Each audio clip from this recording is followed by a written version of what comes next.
Hey guys, welcome back. তো আজকে তোমাদের সাথে আমি শেয়ার করব ম্যাগির টমেটো প্যাকেট পাস্তা। তো এটা বানাতে হলে তোমাকে প্রথমে কি করতে হবে সেটা দেখে নি। চলো, প্রথমে কড়াইতে আমি দিয়ে দিলাম পাস্তা, তারপরে দিয়ে দেবো সামান্য জল, কারণ জলটা আমাদের পরিমাণ অনুযায়ী দিতে হবে, খুব এক্সেস জল যেন না হয়। তারপরে যে এখানে ইয়েটা রয়েছে মশলাটা, সেটা আমাদেরকে অ্যাড করে দিতে হবে। এটাকে টেস্ট মেকার বলাও যায়।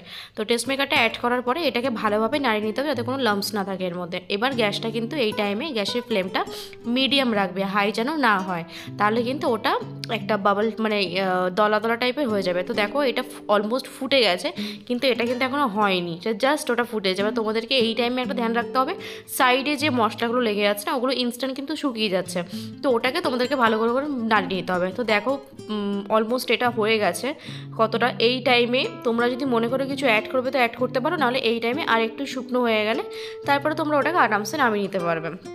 এটা টেস্ট কিন্তু খুব সুন্দর, বাট আমি কখনো এটা ট্রাই করিনি। আমি বরাবর ম্যাকারনি চিজ পাস্তা খেয়ে এসেছি, ওটা আমার বরাবরই ফেভারিট। তো রাজ আমাকে এটা এনে দিয়েছিল, তো আমি এটা টেস্ট করলাম আজকে। টেস্ট করেও কেমন লাগলো অবশ্যই তোমাদের জানাবো। তো দেখো এখানে আমি অ্যাড করেছি টমেটো সস।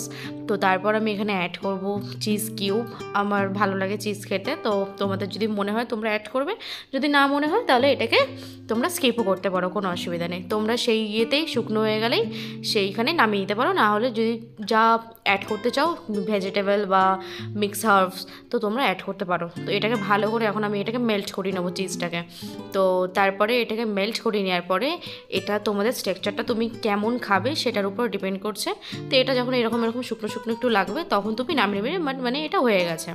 তো রেসিপিটা কেমন লাগলো? এটা রেসিপি ইনস্ট্যান্ট রেসিপি, যখন কোথাও মনে হবে তাড়াতাড়ি কোথাও যাবো, টাইম নেই হাতে একদম ব্রেকফাস্ট করার, তো ইনস্ট্যান্ট এটা বানিয়ে তোমরা খেতে পারবে, কোনো ঝামেলা নেই। জাস্ট এটাকে জল ঢালো, মশলাটা গুলে দিয়ে দাও।